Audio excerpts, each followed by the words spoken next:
High, কেমন আছেন সবাই? আজ আবারও নতুন আরেকটা ব্লগ নিয়ে চলে এলাম। ভিডিওটা বেশ কিছুদিন আগের, নানান ব্যস্ততার কারণে ভিডিওটা আর এডিট করে উঠতে পারিনি।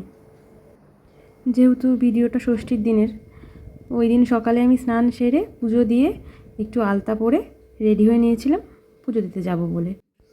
যেখানে পুজো দিতে গিয়েছিলাম মানে ষষ্ঠীতলা, ওটা আমার মামার বাড়ির উঠোনে বলা যেতেই পারে। পুজো শেষ হওয়ার পর আমি মায়েদের একটু ফটো ভিডিও তুলে দিচ্ছিলাম। আসলে অনেক দিন পর সবাই এক জায়গায় হলে ভীষণ আনন্দ হয়। এই যে এদের দেখুন, এদের তো পুজো নিয়ে কোনো মাতামাতি নেই, ফোন নিয়ে পড়ে আছে। এরপর আমরা দুজন মিলে রেডি হয়ে বসে গেছি ষষ্ঠীর আশীর্বাদ নিতে। এখানে মায়েরা মাসিরা সকলে মিলে আমাদের আশীর্বাদ দিয়েছে। আশীর্বাদ পর্ব সেরে আমরা খাওয়া দাওয়া করে সকলে মিলে আমাদের উঠোনে অনেক ফটো তুলেছিলাম। রাতে শুতে যাওয়ার আগে সবাই মিলে এই কাণ্ডটা ঘটিয়েছিল। আসলে অনেক দিন পর সবাই এক জায়গায় হলে যা হয় আর কি। পরের দিন সকালে যথারীতি রান্নার প্রস্তুতি শুরু হয়ে গেছে। সকালের খাবার দাওয়া সবারই মোটামুটি কমপ্লিট। সেই ক্লিপগুলো আমি আর নিতে পারিনি।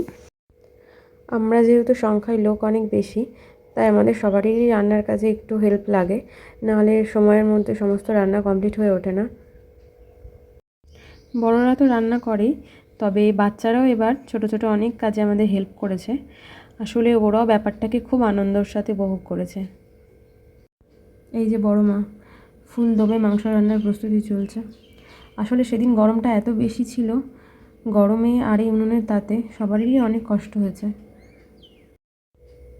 আমাদের রান্নার পরিমাণটা যেহেতু বেশি, আসলে আমরা লোক সংখ্যায় অনেক বেশি যেহেতু, তাই পুরো রান্নাটাই বাইরে উঠোনে বড় গ্যাসে হয়েছিল। এখানে সব রান্না কমপ্লিট করার পর আমি একটু এই বাচ্চাদের ভিডিওগুলো নিচ্ছিলাম। বছরে হাতে গোনা কটা দিন সবাইকে একসাথে করে পাই, সেই আনন্দের মুহূর্তটা বলে বোঝানো যাবে না, এতটা ভালো লাগা থাকে সেগুলোতে। এবার খাওয়া দাওয়ার পালা। দুটো দিন যে কীভাবে কেটে গেল আনন্দ মজার মধ্যে দিয়ে বোঝাই গেল না। ভিডিওটি কেমন লাগলো জানাবেন। দেখা হচ্ছে পরের একটা ব্লগে। আজ আসি, টাটা।